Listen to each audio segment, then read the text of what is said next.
let's start by solving some very basic, simple problems on kinematics of circular motion. The first one, we are talking of a particle that is executing circular motion of radius 1 meter and whose angular displacement theta is given as a function of time. Theta is t cube plus 2t square plus 1 in radians, where t is in seconds. We want to find omega at t equal to 1, angular velocity at t equal to 1 second, alpha angular acceleration at t equal to 1 second, centripetal acceleration at t equal to 1 second, tangential acceleration at t equal to 1 second, and average omega between t equal to 1 and t equal to 2 seconds. Very simple problem. Realize that if theta is known to us as t cube plus 2t squared plus 1, then omega is given as instantaneous angular velocity is given as d theta dt, which is like a 3t squared plus 4t at any given instant of time. And what we need is omega at t equal to 1. Omega at t equal to 1, put t equal to 1, 3 plus 4, 7 radians per second, 7 radians per second. So that's the first part of the problem. The second part of the problem, we want to find alpha at t equal to 1. So then, once I know omega as a function of time, then differentiating omega with respect to time will give me angular acceleration, d omega dt, which is like 60 plus 4 at any given instant of time, radians per second square. And alpha at t equal to 1 would be what? Put t equal to 1, 6 and 4, 10 radians per second square is the angular acceleration at t equal to 1 second. All right. Tangential acceleration at t equal to 1. Hey, if at t equal to 1, angular acceleration alpha, which we have found is 10 radians per second square,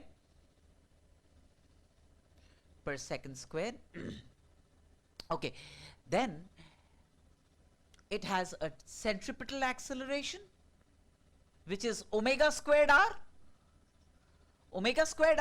and it has a tangent. So this is the centripetal acceleration that the particle will have, and there is a tangential acceleration which is going to be r alpha at any given instant of time.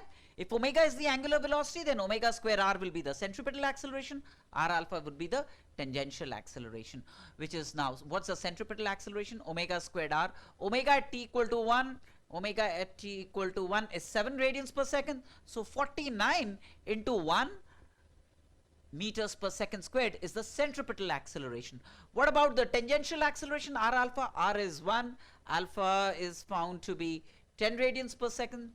So this is 10 meters per second squared is the tangential acceleration. What would be the total acceleration of the particle at t equal to 1? Look, at t equal to 1, the tangential acceleration is 10 meters per second squared. R alpha we have found is 10, and centripetal acceleration, which is 49 meters per second squared. These are the two accelerations that the particle has. The net acceleration would be this. The net acceleration of the particle will be a, which is given by this parallelogram law, which is root 49 squared plus 10 squared. Whatever this turns out to be, meters per second squared would be the total acceleration of the particle. Then, what is the average omega between t equal to 1 and t equal to 2 seconds? Now, how does one find average omega? So, what is theta at t equal to 1? What is theta at t equal to 1? Theta at t equal to 1 is 1 plus 2, 3 and 1, 4. 4 radians. 4 radians. What is theta at t equal to 2? At t equal to 2, theta is like 8 plus 4 2s are 8 plus 1 at t equal to 2, right? So 8, 4 2s are 8 and 1. So that's 17 radians. Now, what's the total change in theta? What is delta theta in this interval? Delta theta in this interval from t equal to 1 to t equal to 2 is 17 minus 4, that is 13 radians.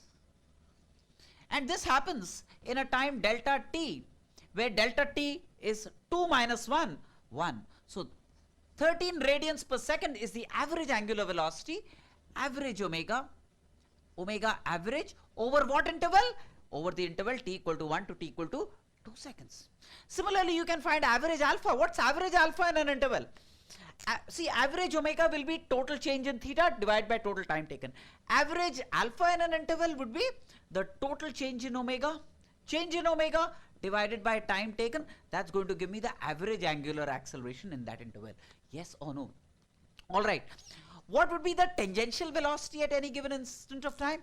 At any given instant of time, let's say the tangential velocity or speed of the particle will be given by r times omega at that instant. And omega at any given instant can be found from d theta dt. So if someone said, what's the linear speed at t equal to 1 second? So I found omega at 1 second, 7 radians per second. What would be the linear speed at t equal to 1 second? 1 into 1 into 7, that will be 7 meters per second. V at any given instant of time is going to be r times the omega at that instant of time. Yes or no? So this gets us through some very direct applications. Thank you so much. Bye. So a very simple problem on circular motion. There is a particle moving in a circle of radius 20 centimeters or 0.2 meters. At some instant of time, which you can refer to as t equal to 0, the particle has a velocity 5 meters per second. And at t equal to 2 seconds, it has a velocity which is 6 meters per second, right? And it's given that this velocity increases uniformly, linearly. That means if this speed increases linearly, that means acceleration, which is the tangential acceleration, must be constant. If, right? Increases uniformly means tangential acceleration must be constant. AT must be constant. That means the increase in velocity per unit time is the same no matter where you select your time interval. AT is constant. So what's the tangential acceleration? It's a case of constant acceleration circumferentially, that is tangentially, which is change in velocity, which is final velocity minus initial velocity divided by time taken. These many meters per second squared is its tangential velocity, which is like 6 minus 5 divided by 2 meters per second squared, which is like a half meter per second squared, is its tangential acceleration. Tangential acceleration, which is constant because velocity is given to increase uniformly. Every time somebody says velocity increases uniformly, that means the change in velocity per unit time is the same no matter where you select that unit time. So then, if tangential acceleration is given, I want to be able to find the angular acceleration alpha of the particle.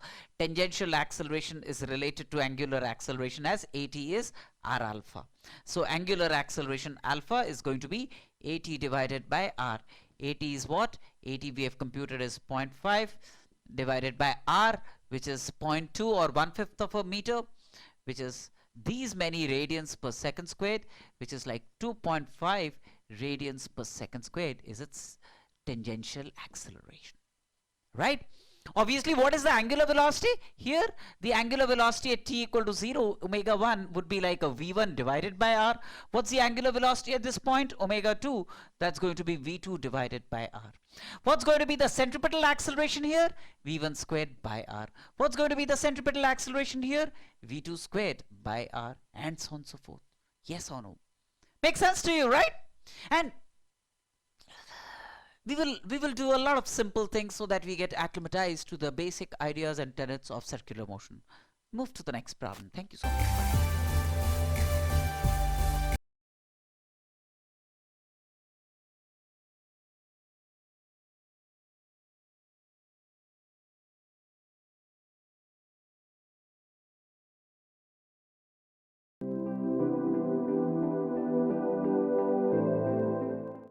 So here we have a particle executing circular motion in a radius 20 centimeters, in a circle of radius 20 centimeters. The linear speed is known as a function of time, which is 2t, meters per second. V is in meters per second, t is in seconds.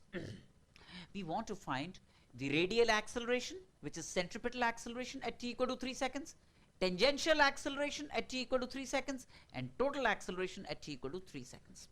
Now, tangential acceleration very clearly at any given instant of time would be, tangential acceleration is like this, which is like a dv dt,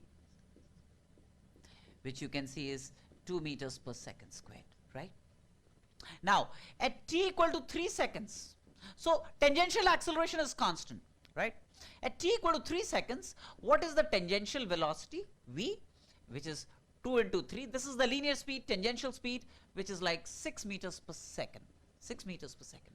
So what's going to be the centripetal acceleration or the radial acceleration? Centripetal acceleration or radial acceleration is going to be v squared by small r in this case. By small r, v squared is like 36 divided by small r, which is 0.2 meters per second squared. That makes it 180 meters per second squared is going to be the centripetal acceleration. So then what we have is at t equal to 3 seconds, the tangential acceleration is 2 meters per second squared.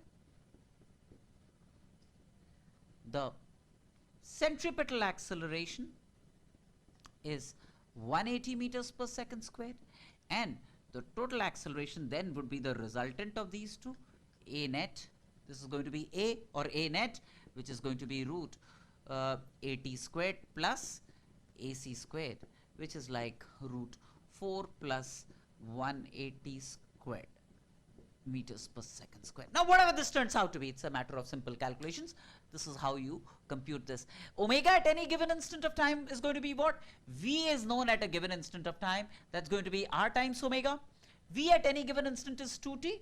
So 2t is r, which is 1/5 into omega. So omega as a function of time is given to be 10t.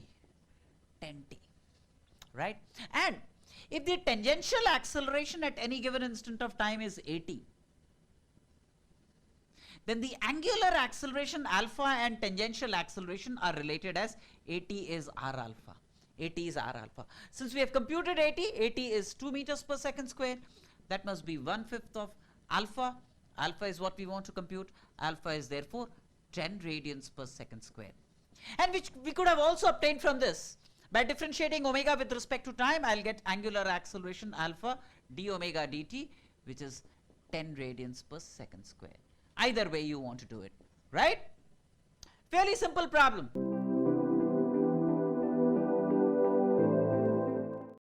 So here's a particle which is whirled in a circle of radius 1.5 meters. Radius 1.5 meters. 2 meters above the ground. 2 meters above the ground, it's whirled in a circle. Horizontal circle. Horizontal circle, it's whirled.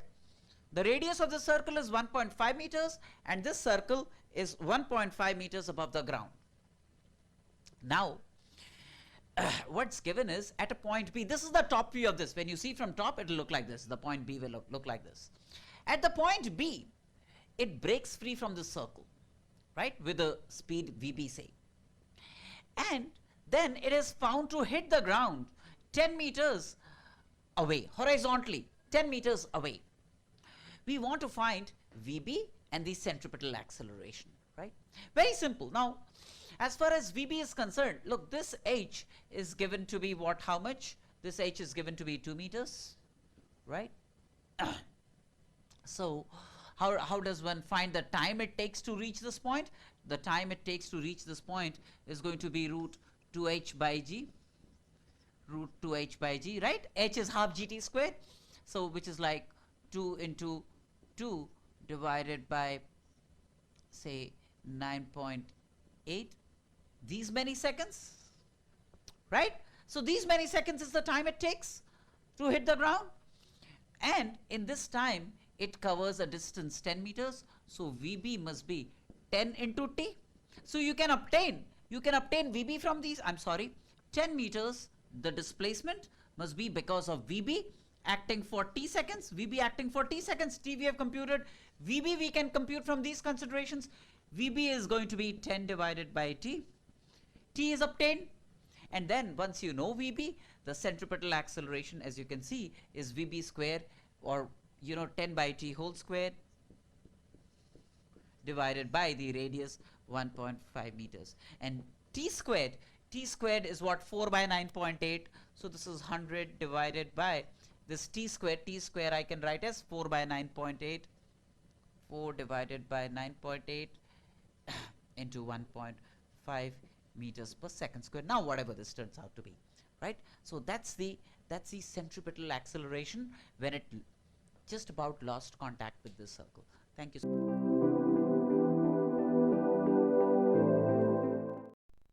Here's a particle which is moving in a circle of radius 10 centimeters with uniform linear speed. V is uniform. And the time it takes for a full revolution is given to be 4 seconds. We want to find the acceleration. So first thing that we'll do is, let's find V. What's the time it takes for a full revolution? Full revolution means 2 pi r divided by V. That's the time it takes. So then this would help us compute V. V is therefore 2 pi into r, which is 0.1, divided by time it takes, which is 4 seconds. These many meters per second is V? Yes or no? Right? So once I know V, realize that since V is not changing in magnitude, tangential acceleration is 0. So the only acceleration of the particle is going to be centripetal acceleration, and very clearly centripetal acceleration is going to be V squared that we have computed divided by the radius r. That's going to give us the centripetal acceleration. You can just plug in values and obtain, right? So time taken for a full revolution is total circumference length 2 pi r divided by the rate at which circumference is covered. Circumference is covered at the rate of V meters per second. So V can be computed as 2 pi r by t. 2 pi r is 0.1 by t. T is given to be 4 seconds. And then centripetal acceleration is going to be V square by r. Thanks. Bye. Now, we have two particles A and B. Starting from the origin, they move in opposite directions. A moves with a speed of 0.7 meters per second, B moves with a speed of 1.5 meters per second. The radius of the circle is 2 pi r. Radius of the circle is 5 centimeters. The circumference obviously is 2 pi r. We want to find the time taken for A and B to collide. So what we can do is we can use the concept of relative velocity. They are moving in opposite directions. So their relative velocity, as you can see, is 1.5 plus 0.7, which is 2.2 meters per second. And their relative separation, it's as if you can imagine B to be moving in this direction with 1.5 plus 0.7, which is 2.2, and as if A is at rest. So then the relative separation between them along the circumference is the circumference itself, 2 pi r, yes or no? Therefore, the time they take to collide is going to be relative separation, which is 2 pi r divided by V relative. 2 pi r divided by V relative, which is like 2 pi into r, which is 5 centimeters, which is 0.05 meters, divided by relative velocity, which is 2.2. So in these many seconds they collide. Right? And of course, their magnitude of acceleration remains constant. So magnitude of acceleration of B just before collision or at any instant of time, the acceleration of B will be purely centripetal, which is Vb squared by r. Yes or no? Vb is known, r is known, r is given to be 5 centimeters, and there we go. R is 5 centimeters, means 0.05 meters. Vb square we already know is 1.5 meters per second. We can obtain the centripetal acceleration. Very simple. Thank you so much. So in the next problem, we have a circular groove that has sidewalls, vertical sidewalls, right? Which is housing a particle of mass m 100 grams, and the particle is moving with uniform linear speed in this groove. It takes 2 seconds to complete a full revolution, and the radius of this groove is 25 centimeters. We want to find the normal reaction, normal contact force by the sidewalls, vertical sidewalls of the groove on the particle. Now, very simple. Realize that the vertical sidewalls will be instrumental in providing the particle a normal reaction n directed towards the center. And what would this n be? This n must be like a mv squared by the radius r. And what is V? M we know is 100 grams, means 0.1 kilograms. What is V squared? V squared is like 2 pi r. V is like 2 pi r, which is a full revolution, divided by the time it takes capital T. R has to be converted in meters. So that's V squared divided by R. That. So now all that you need to do is plug in values. Capital R equal to 25 centimeters. Capital T equal to 2 seconds, and then you'll get the normal reaction in newtons. Yes or no? Thanks. Bye.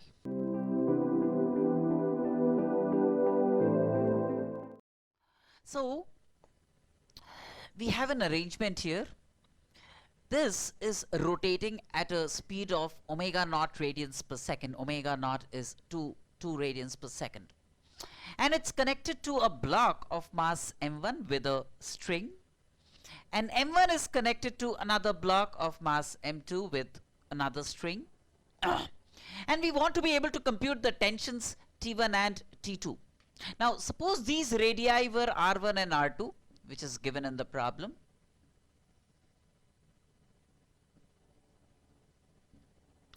Now, how does one compute the tension in these two strings? Now, T2, very easy to obtain because T2 is instrumental in providing M2 an angular velocity omega naught. Omega naught is the same for both M1 and M2.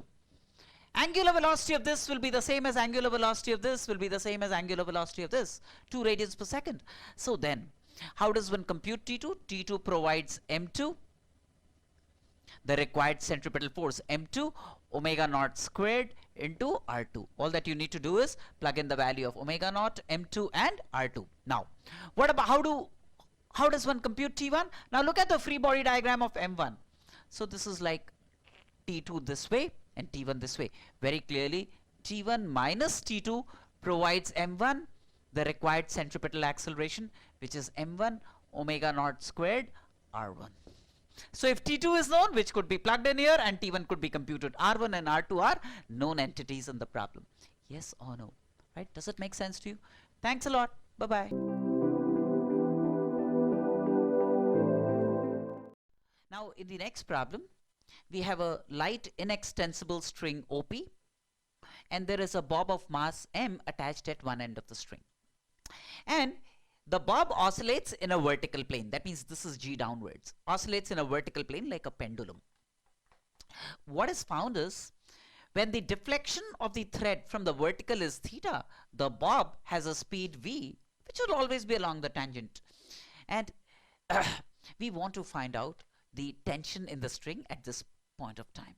Now very clearly the bob will move in a circle centered at O and of radius L. Right? The tension T acts this way. There is gravity acting like this, mg, and there is this angle is theta. So mg could be resolved in the radial direction as mg cos theta this way, and along the tangential direction as mg sin theta. Evidently, T minus mg cos theta must provide the required centripetal force. So T minus mg cos theta is like a mv squared divided by the radius L. L is the radius of the circular trajectory by L. So then T can be obtained.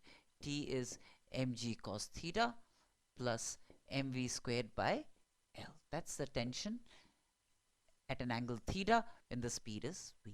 Yes or no? Thanks. Bye.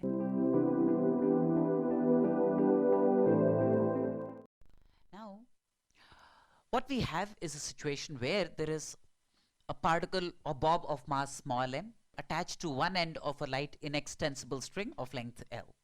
Right? The string is fixed at a point O on a ceiling, and the particle of mass small m is made to move in a horizontal circle of radius small r. We want to find the speed of the particle and we want to find the tension in the string. Right? Now, fairly simple. One, suppose for convenience I choose to call this angle as theta. This will also be theta, and if T is the tension, what are the forces acting?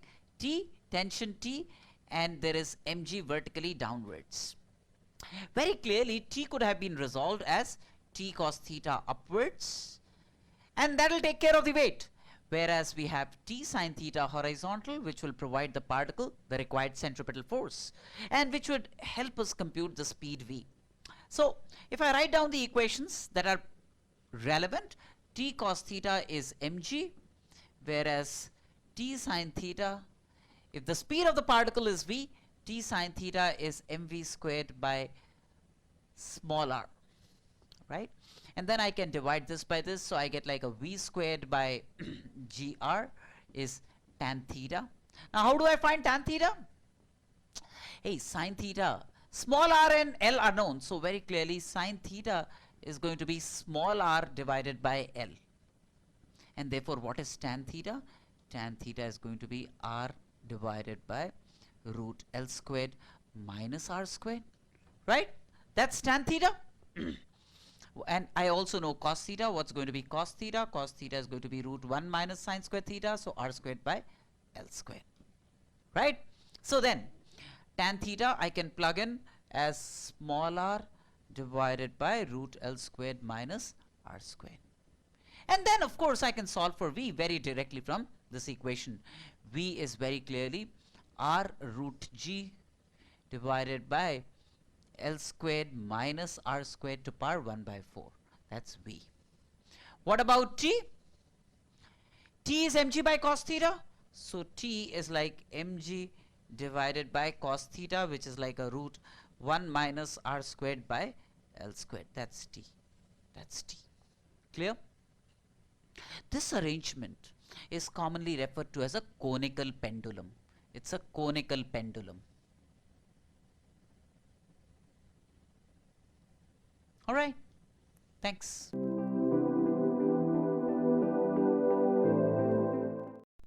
Now, in this problem, what we have is a hemispherical bowl rotating with an angular velocity omega on a horizontal surface,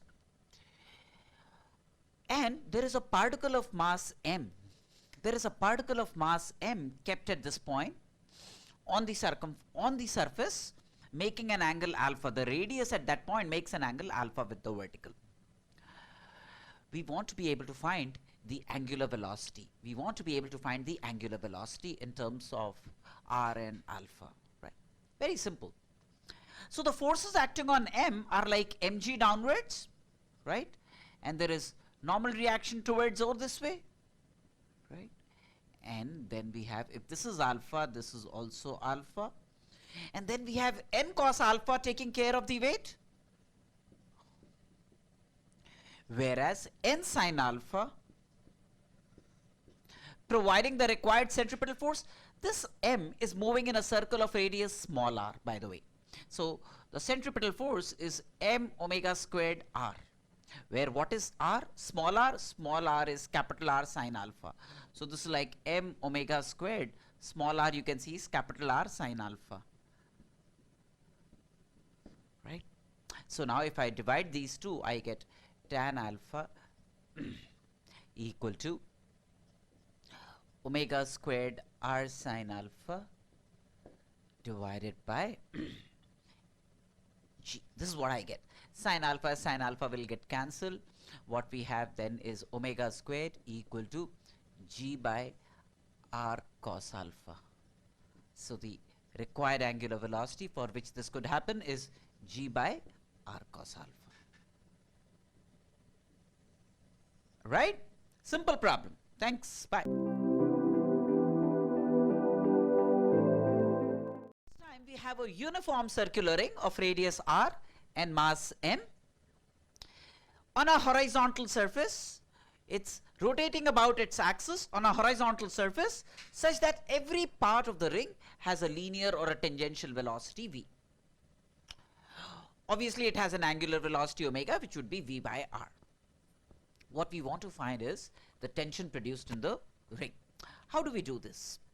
What we really do is we look at a small segment of the ring. This is PQ, a small segment of the ring. Subtending an angle d theta at the center. Subtending an angle d theta at the center. We'll draw the free body diagram of PQ. Now, in our attempt to draw the free body diagram of PQ, the forces that will feature would be, well, there would be tension at P, which would be like this, T, tension at Q, which would be like this. Tension will be along the tangent at P and Q. Now, the basic principle that we are going to use is, we are going to find the mass of PQ. PQ could be imagined to be a point mass almost at its midpoint. Let me call it C. C is the midpoint of PQ, and I can imagine all of PQ to be a point mass at C, and it has a linear velocity v. I'll find out the mass of PQ imagined to be a point mass at C, and then I will look at what or who provides it the required centripetal force. This mass requires a centripetal force mass into v squared by r, and then we'll resolve T towards O, and that will give me the required centripetal force. You know, components of T will be instrumental in providing the centripetal force to the element PQ. That's what we'll do. So this, of course, is the midline. If this is d theta, this whole angle is d theta. This is obviously going to be d theta by 2 and d theta by 2, right? Now, what's the length of PQ? The length of PQ, arc length PQ, arc PQ is what? R d theta. R is the radius, so that's going to be r d theta. That's arc length PQ. And what's the mass of PQ? Mass of PQ is going to be mass per unit length. What's the mass per unit length? M is the total mass distributed uniformly over a circumference 2 pi r. Therefore, the mass over r d theta is going to be this, right? Which is like m by 2 pi into d theta. M by 2 pi into d theta is the mass of PQ, imagined to be a point mass at C. Now, I resolve T, realize that if this is d theta by 2, this is also going to be d theta by 2, d theta by 2. T could be resolved, and this is d theta by 2, so this is also going to be d theta by 2. I hope all of you understand why. See, this T is perpendicular to the radius. This alternate angle, these two alternate angles will be equal, d theta by 2, d theta by 2. T resolved horizontally as T cos d theta by 2. T cos d theta by 2, and in this direction as T sin d theta by 2, right?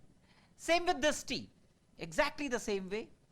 This is going to be d theta by 2, T resolved in this sense. I hope all of you understand this. This will be d theta by 2, so this will also be d theta by 2. And then this T resolved as T cos d theta by 2 horizontally and T sin d theta by 2 vertically, right? So then, look at C. You know, I just shift this point to C, I shift this point to C, so that this T sin d theta by 2 and this T sin d theta by 2 is like acting from C to O, providing the necessary centripetal force. The two horizontal components, T cos d theta by 2, will get cancelled, whereas these vertical components would add up. What we then get is 2T sin d theta by 2 is the mass of PQ. The mass of PQ is m by 2 pi into d theta, mass into v square by r, v squared by r. Now, what we have learned is, of course, you know, all these angles are in radians. So sin x is approximately equal to x when x is in radians and x is numerically very, very small, then sin x is approximately equal to x. Now, d theta by 2 is an extremely small angle. So sin d theta by 2 can be replaced by d theta by 2.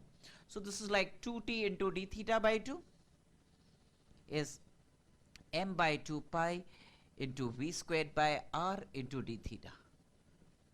This gets cancelled, this gets cancelled, and that produces the tension as mv squared by 2 pi r. mv squared by 2 pi r is the tension produced in the ring. Yes or no? All right, thanks so much. Bye.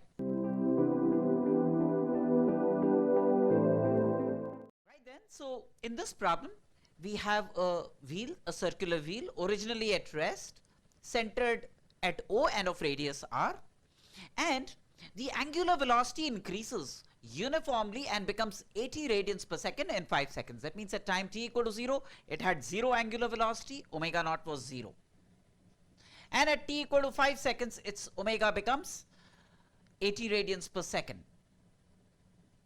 We want to find the angular displacement produced in this time. We want to be able to find the angular displacement produced in this time.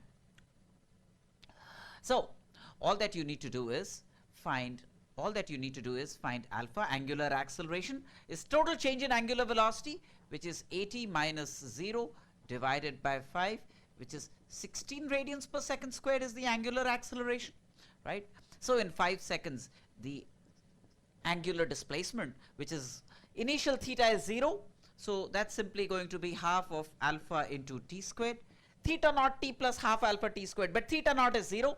So this will give me the angular displacement. So that's half of 16 into t squared, which is 25 radians. So that makes it 8 into 25, that makes it 200 radians. 200 radians is the angular displacement in this time. Right? Thanks. Bye. What we have is a very typical situation. There is a spotlight and it's 3 meters away from a wall. That's the top view of the situation. And it's throwing light on the wall, right? It's throwing light on the wall like this. And the spotlight, this spotlight is rotating. It's rotating. Say, for example, at some time, some instant of time, it might have been here, and then it's going here, and then it's going here. That's how it's rotating with an angular velocity of 0.1 radians per second. Now, we want to be able, so at some instant of time, you know, for example, it'll point this way. The spotlight would point this way, and it would illuminate this point, for example, right? So when the spotlight rotates further, say after a while, this is a spotlight, at some instant of time, it points, the rays of light will illuminate this point. After a while, they will illuminate this point. After a while, it will illuminate this point. So while the spotlight rotates, the point P moves linearly. The point P moves linearly. Yes or no, right? And what you can do is, suppose I mark this angle as alpha. Alpha is obviously 90 minus theta. Then I could have said, this angle alpha, I could have said d alpha dt. This is not angular acceleration, it's just the angle alpha. D alpha dt really will measure angular velocity omega naught, will measure the angular velocity omega naught, right? Now, suppose at some instant of time, this length was x, then very clearly x will be 3 tan alpha. X would be 3 tan alpha, right? We need the velocity of this point because this point is moving to the right. As alpha is increasing, this point P is moving rightwards. And we want to find the velocity of the point P will be given by dx dt, which is like 3 sec squared alpha d alpha dt. D alpha dt. And d alpha dt is the angular velocity, which we already know. What we want to find is, when this theta becomes 45, this alpha will also be 45 degrees. We want to find the velocity of the point P when this is 45 and therefore when alpha is 45. So the velocity of the point P when theta is 45 degrees is going to be given by 3 into sec square 45 degrees, which is 2, and into sec into omega naught, which is 0.1 radian per second. So which makes it 0.6 meters per second. That makes it 0.6 meters per second as the velocity of the point P when theta is 45 degrees, right? All right, thanks, bye.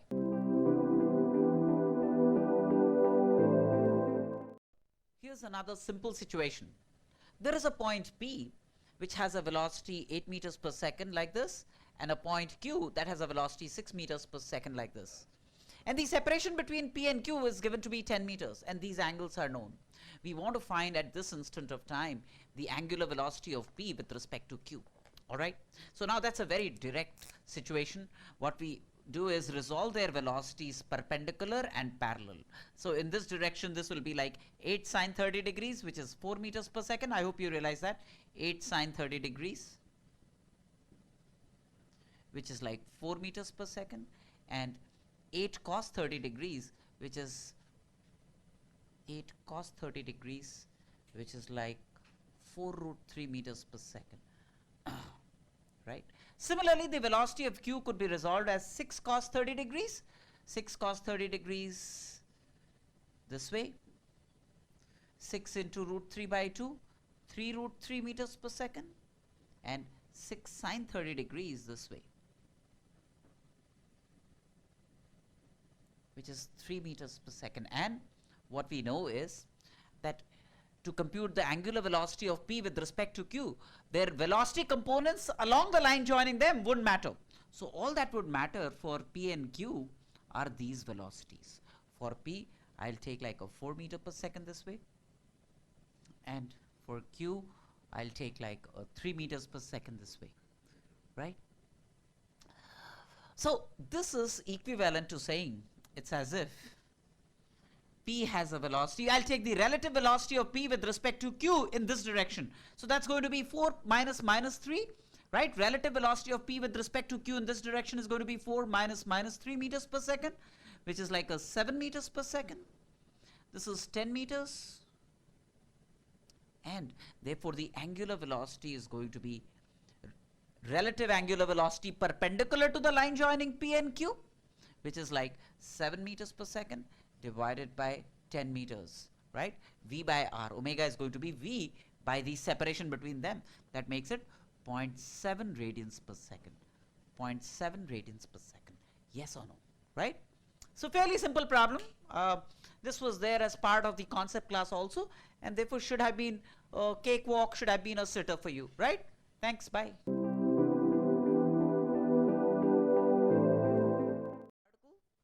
P moving with constant angular velocity in a circle of radius A centered at O.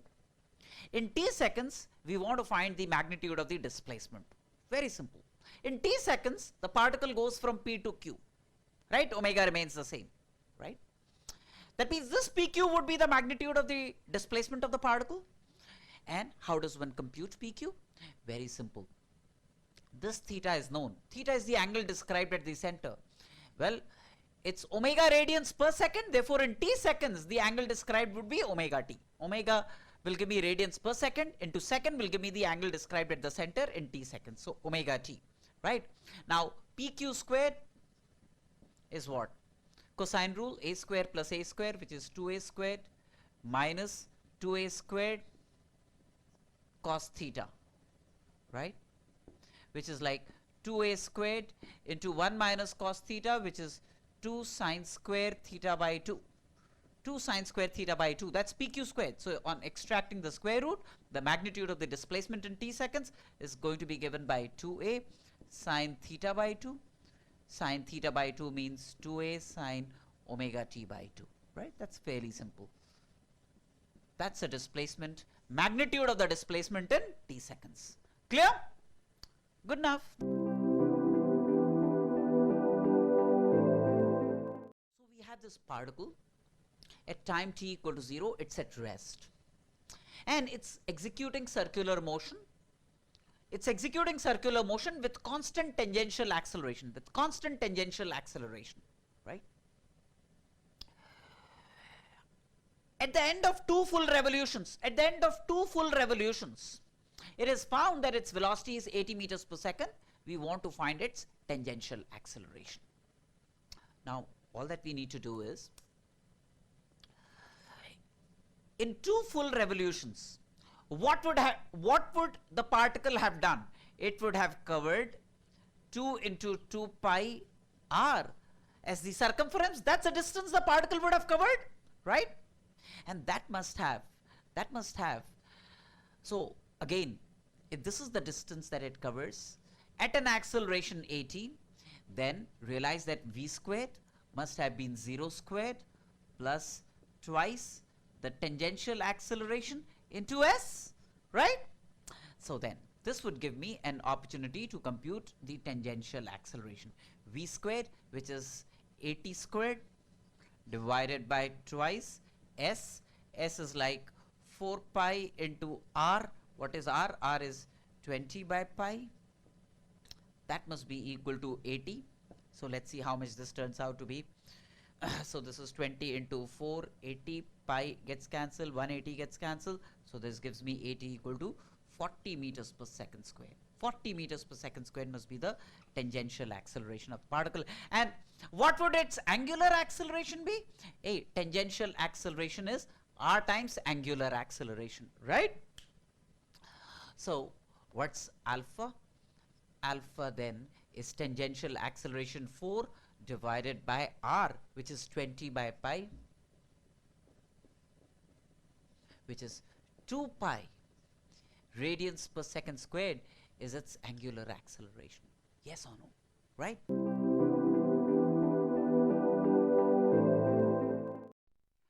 Now, we have a situation in which omega versus time, angular velocity versus time in circular motion is given for 4 situations. This, and this. All right. We want to be able to figure out in which of these the angular acceleration is decreasing. In which of these the angular acceleration is decreasing in magnitude. Angular acceleration alpha is decreasing in magnitude. Of course, if omega is varying linearly with time in B and C, so very clearly alpha is constant here, right? Because omega is omega naught plus alpha t. Omega varies linearly with time. That happens when angular acceleration is constant. So this is a case of constant angular acceleration. This is a case of constant angular acceleration, right? Now, the slope of omega versus time graph will give me the angular acceleration. The slope of omega versus time graph, slope of omega versus time graph gives angular acceleration, alpha, angular acceleration. In this case, constant slope. In this case, constant slope. What about this case? Look, what's happening to the slope? Slopes are increasing. Slopes are increasing. And if the slopes are increasing, this is a case in which alpha is increasing. So this is also not true. Look at this case. This is the slope here. This is the slope here. This is the slope here. So slope is decreasing. Slope is decreasing. Therefore, angular acceleration is decreasing. So A is the case where angular acceleration is decreasing. B is the case. B and C are cases where alpha is constant because slope of omega versus time is constant. D is a case where alpha is increasing. Omega versus t is becoming steeper. Right? Thanks. Bye.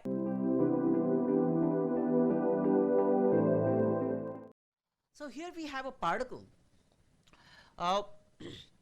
which is moving in a circle of radius r, and what's given is that at any given instant of time, its centripetal acceleration or radial acceleration and tangential deceleration. There is tangential deceleration here. Tangential deceleration, they are equal in magnitude. That means if at a certain instant of time the speed of the particle is v, its radial or centripetal acceleration is going to be v square by r, its tangential acceleration is going to be, deceleration is going to be v square by r, obviously opposing v. I want to find v as a function of the displacement, not as a function of displacement, as a function of the distance covered along the circumference, as a function of the distance covered along the circumference. That's what we need to be able to do. Now, evidently, tangential acceleration very clearly is dv dt, right? Tangential acceleration. I'm taking this as positive, so dv dt is minus v squared by r, right? Now, this is tangential acceleration, dv dt, which is negative because it's opposing velocity. I'm taking the direction of motion as positive and opposite to that as negative. Now, this I could have written as dv ds. S is the displacement, S is the distance covered along the circumference, into ds dt is minus v squared by r. Realize that this speed v is responsible for the distance covered along the circumference. The speed v which is responsible for the distance covered along the circumference, right? So this ds dt is the speed v, right? So what I mean is, you know, if the particle has a speed v and in a small time dt, if it covers an arc length ds, then the speed of the particle is going to be given by ds dt. In a small time dt, if it covers an arc length ds, then the speed of the particle will be ds dt. So then this is like ds dt is v, dv ds. I want to find v as a function of s is minus v squared by r, and this in turn can be written as dv by v equal to minus ds by r. dv by v is minus vs by r, and now I could go ahead and integrate this, right? So when s was 0, v was v naught.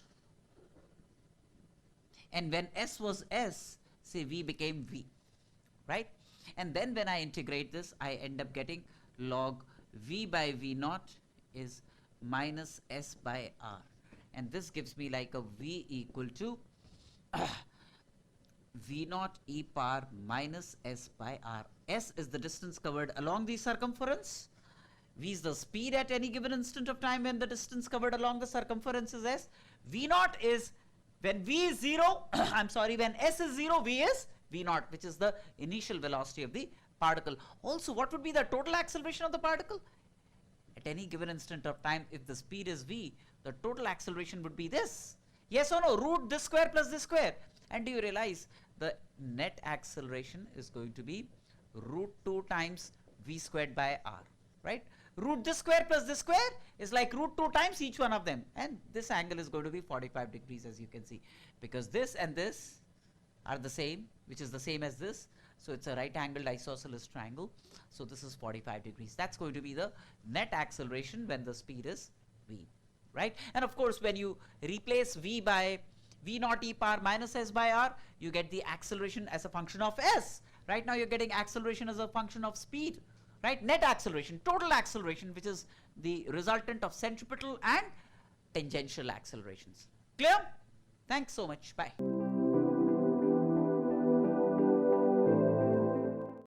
So another simple problem, so that you keep getting tuned to the rudiments of circular motion. We have a particle that is executing circular motion, and its omega angular velocity is related to its angular displacement theta as omega equal to theta squared plus 2 theta. Theta is in radians, omega is in radians per second. We want to find the angular acceleration of the particle. We want to be able to find the angular acceleration alpha of the particle when theta is 1 radians. Now when theta is 1, of course omega we know at theta equal to 1. What's omega angular velocity at theta equal to 1? That's 1 plus 2, 3 radians per second. Right? We want to find alpha. Now what's alpha supposed to be? Alpha is supposed to be d omega dt.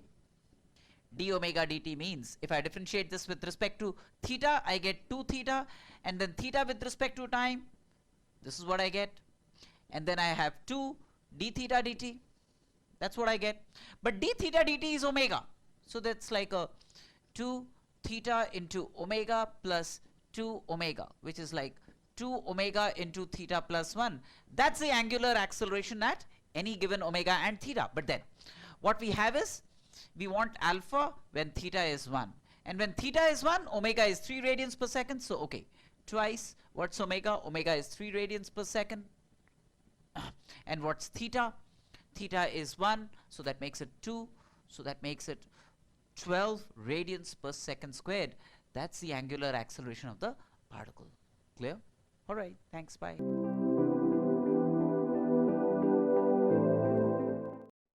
Another simple situation.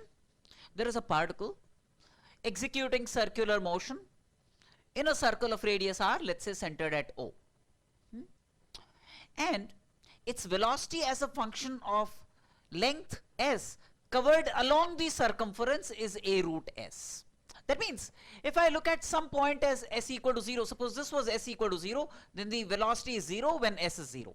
Then as you keep measuring more and more arc along the circumference, s goes on increasing. At q, the value of s is some s, right? And the velocity at this s, where s is what? S is this arc length pq. S is this arc length pq, right? Now at this s, obviously s is covered because of linear speed. ds dt at any given rate at which s is changing with time will give me linear speed, right? That's how s is measured. Now velocity at any given s, speed at linear velocity at any given s is given by a root s. What we want to be able to compute is at any given instant of time, the angle between the net acceleration of the particle and its tangential velocity, velocity speed of the particle, that alpha we want to obtain. So at any given instant of time, let's say this is an instant of time t when s is s, right? The tangential acceleration would be dv dt, and the centripetal acceleration would be v square by r, where what is at? At, like I said, is dv dt, the total acceleration, and that's in the direction of the tangential velocity, right? Would be dv dt dv dt is like a by 2 root s. I'm differentiating this with respect to t, a by 2 root s into ds dt. But ds dt is v. ds dt is v. So this is what? This is a by 2 root s into v, right? Where root s can be written as v by a. Root s can be written as v by a. So this is like a by 2. Or what you could have done is this v can be written as a root s. So v by root s is a. V by root s is a. Look, v by root s is a, which I can plug into this. So this is like a square by 2. That's the tangential acceleration at any given instant of time. So tangential acceleration, which is in the direction of tangential velocity, is a constant, which is a squared by 2. What about the centripetal acceleration? When the velocity is v, the centripetal acceleration is going to be v squared by r. V squared by r, where what is v squared? As. As by r. That's the centripetal acceleration. And very clearly, if I complete the triangle, this is the net acceleration. Then what do you get for tan alpha? Evidently, tan alpha would be this length, which is as by r divided by at, which is a square by 2. A square by 2. So which is what? A gets cancelled, which is like 2s by r. So alpha is such that tan alpha is going to be 2s by r, right? Simple problem, but it just gets you hands on with a lot of basic tenets of circular motion. Okay, thanks, bye.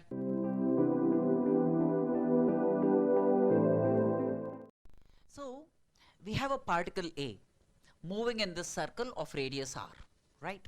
There is a fixed point O on the circumference, and the line joining O to this particle A is designated by a length r. Now the line joining O to A, that is r, rotates. You know, when the A is here, this is r. When A comes here, this will become the new r. When A comes here, this will become the new r, and so on and so forth. So what is happening to r? The r's are rotating. The r's are rotating, and they are rotating at the rate of 0.4 radians per second. That means the angular velocity of A about O, the angular velocity of A about O is given to be 0.4 radians per second, right? Now, we want to find the magnitude of the velocity of the particle and the total acceleration on the particle. Now, one thing that you can see is, look, if this angle is theta, right? Theta measures the location of r. This is a horizontal diameter, say, right? Then this d theta dt is omega. This is a fixed line, and this d theta dt would be the omega about O, right? Which is like a 0.4 radians per second.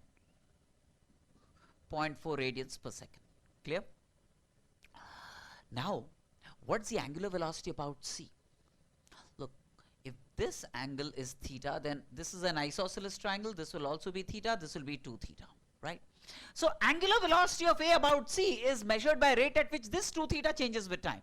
So angular velocity about C, call it omega naught, omega C, call it omega C, would be d dt of 2 theta, which is twice d theta dt, where d theta dt is 0.4, so that is like 0.8 radians per second is the angular velocity about C. And if I know the angular velocity about C, about the center of the circle, then very clearly the tangential velocity of the particle will be r omega c, where so velocity, tangential velocity is r, which is half, right? 0.5 meters means half a meter into omega about c, which is 0.8 meters per second. So that makes it like a 0.4 meters per second. 0.4 meters per second is the magnitude of the linear velocity of the particle, and it's a constant. So the particle is then subject to only centripetal acceleration. There is no tangential acceleration. So the total acceleration of the particle will be purely centripetal acceleration, AC, which is going to be omega square r, omega c square, or I could even say, yeah, so omega c squared into r, that's a centripetal acceleration. That's also the total acceleration. Omega c squared means 0.64, because omega c is 0.8 into r, which is half meters per second squared. So that makes it like a 0.32 meters per second squared. That's the centripetal acceleration of the particle. Does it make sense to you? All right, thanks. Particle,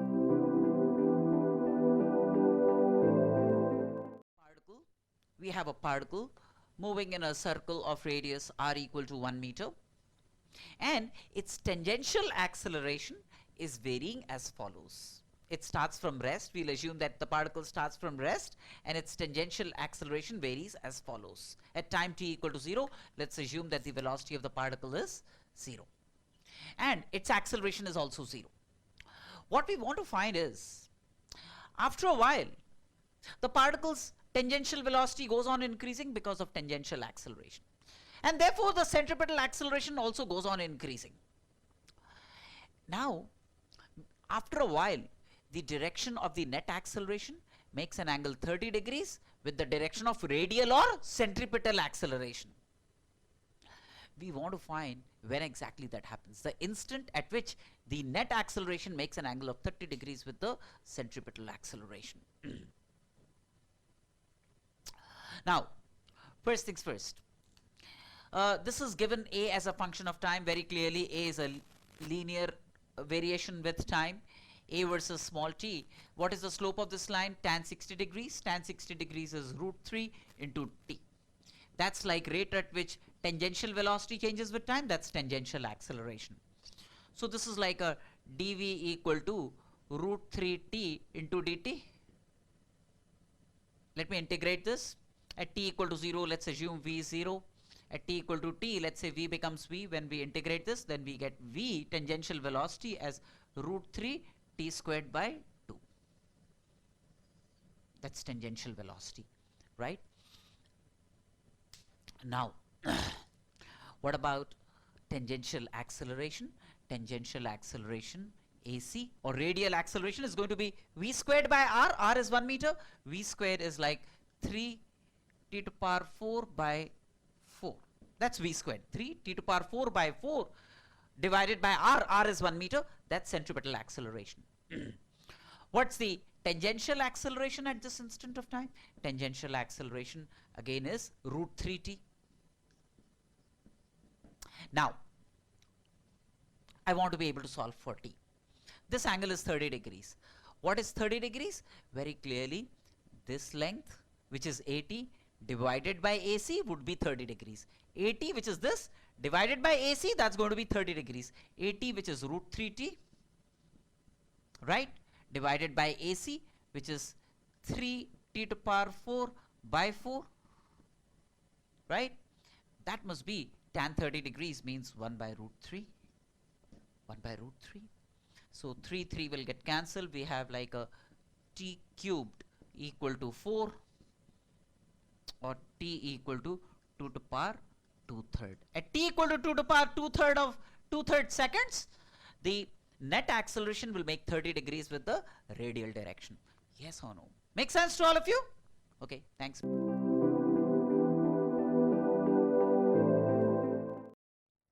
So, we have a 10 kg block which is originally in equilibrium, and it's connected to the ceiling with a thread A and connected to a wall with a thread B and is in equilibrium. Now there are two things that we want to do. In this state of equilibrium, we want to find the tension in A. 2. After string B is snapped, what is the new tension in A? These are the two things that we want to address. How do we do this? So the first part is very simple. If T is the tension in A, let me call it TA, and TB is the tension in B. What are the forces acting on it? TA, TB, and there is like mg downwards, 100 newtons downwards, right? Now, this is 37 degrees, this is also 37 degrees, right? Very clearly, TA cos 37 degrees will balance 100 newtons.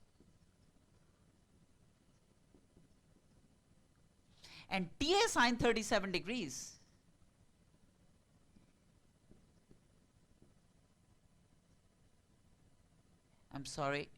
TA cos 37 degrees will balance the weight, which is 100 newtons, so that makes it TA equal to 100 divided by cos 37 degrees, which is 4 by 5, which is 125 newtons, right? So that's the initial tension in A, right? TA cos 37 degrees balancing the weight, Ta cos 30. And of course, Ta, you can calculate Tb by using the fact that Ta sine 37 degrees takes care of Tb. Ta sine 37 degrees takes care of Tb. So Tb is Ta, which is 125 into 3 by 5, 25, 75 newtons. That's Tb. That's Tb, right? Now, next what is done is this string B is snapped. Once you snap B, the situation looks like this. This is the point of suspension, call it O, right? This is the string A, right? Now, I want to compute the new tension in A once this is snapped. So then, once this is snapped, realize that this mass is, of course, mg. M is 10 kgs. The new tension built up is T. This angle is theta equal to 37 degrees. Now, this particle of mass m is then poised to move in a circle of radius L, centered at O. Now, if it is moving in a circle of radius L centered at O, what would you expect? You would expect, let's say, the particle to go this way, and the particle will, at every instant, will have a tangential velocity. Now, at this instant of time, what is the tangential velocity? V is 0. If V is 0, what would be the net centripetal force acting on the particle? 0, because over a period of time, of course, there will be built up of velocity, and then centripetal acceleration would be non-zero. But at the initial instant, that means at time t equal to 0, when this string is snapped, the velocity is 0, centripetal acceleration required would be 0. That means if the centripetal acceleration required is 0, then this is t, this is theta, this is also theta, vertically opposite angles, and this is mg cos theta. That means t minus mg cos theta must be 0, because the net centripetal force is t minus mg cos theta. That must be equal to mv squared by the radius L. V is 0, so this is 0. So the new tension in the string would be simply mg cos theta. Mg cos theta means what? 100 newtons into cos theta, which is 4 by 5 newtons. So that makes it 80 newtons. That's a new tension, right? Fairly simple problem. But the important thing is that the string is an impulsive element. It responds abruptly to changes. There was an abrupt change brought about. This string was snapped. The tension instantly changed from Ta to a new value T. At this instant of time, it was then about the particle poised to move, execute circular motion of radius L centered at O.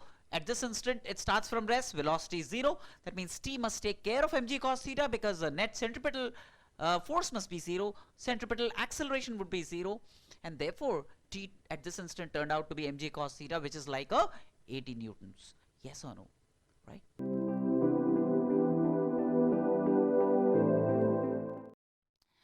So, we have a particle which is moving in the xy plane, and the velocity versus time variation is given as ai plus btj, right? That means at an instant of time t, the x component of the velocity will be a, the y component would be bt. The net velocity will make an angle theta, where very clearly this theta is given by tan theta equal to bt by a. At any given instant of time, theta will be given by bt by a. Now, what about the acceleration of the particle? Well, acceleration in the x direction is rate of change of velocity in the x direction, but realize that the velocity in the x direction is a constant a, so acceleration in the x direction is 0. What about acceleration in the y direction? Rate of change of velocity in the y direction? Rate of change of velocity in the y direction is rate of change of bt with time, right? Rate of change of this with time, which is b. So acceleration in the y direction is a constant and is equal to b. That's the acceleration vector, right?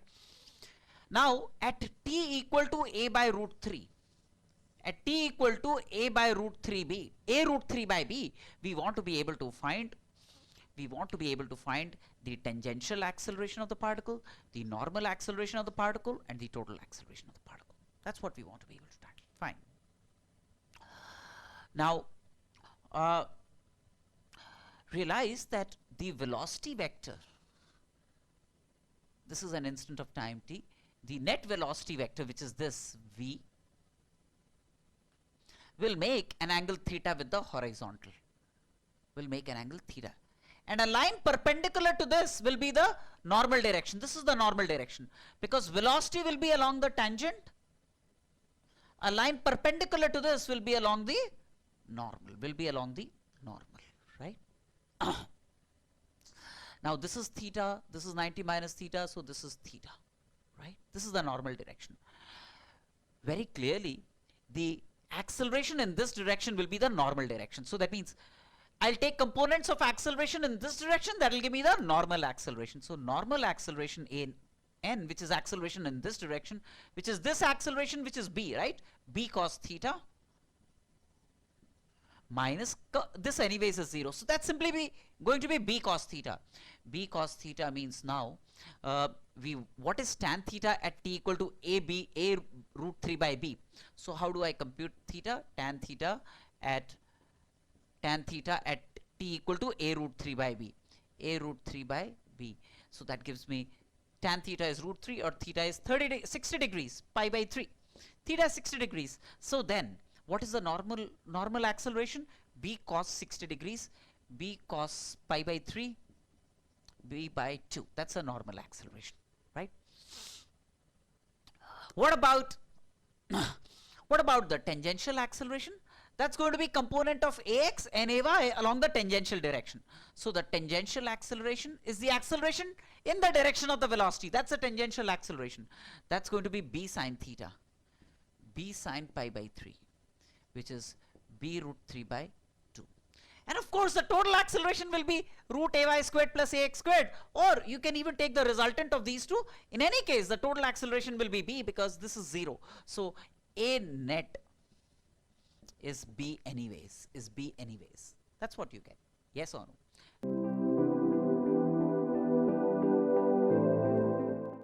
Now in the next problem, what we have is a smooth fixed hemisphere of radius r centered at O.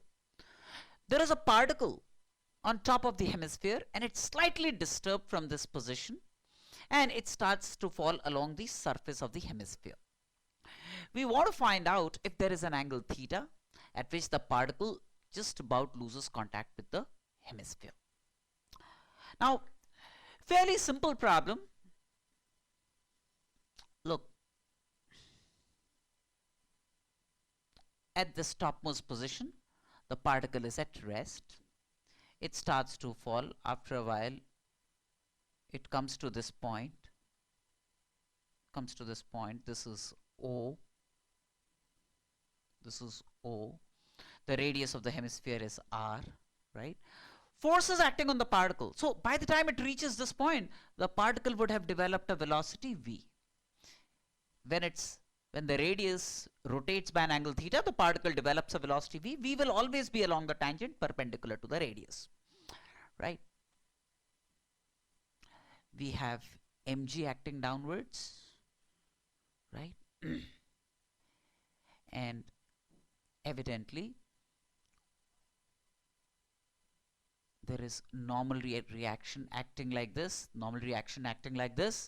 normal will realize that this is theta, this line is parallel to this line, right? So corresponding angles theta, this is theta, easy to see that. Vertically opposite angles theta, right? So now the particle acquires a velocity v. So why does it acquire a velocity? Look, when it goes from this point A to this point B, it would have descended a certain amount of height, h. It would have descended a certain amount of height, right? From A to B, it's fallen vertically a certain distance. That means it has lost some potential energy. What's the loss in potential energy of the particle? Loss in potential energy is like a mgh. What is h? Realize that this whole length is r, the radius.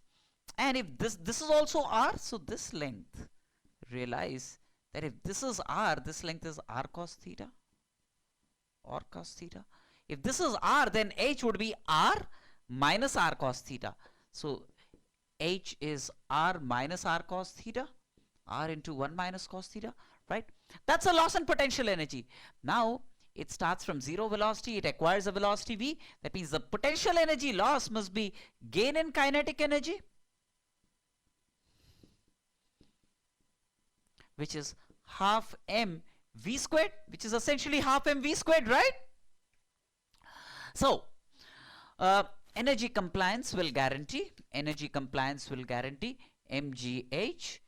mgr into 1 minus cos theta as half m v squared, right? So that gives me v squared is 2gr into 1 minus cos theta. At any given theta, this is the velocity. This gives me the velocity of the particle. V squared is 2gr into 1 minus cos theta. Now, clearly the particle is moving in a circle of radius r. At this point, the center of that circle is, see, it's moving in this circle. This is the arc of the circle, right?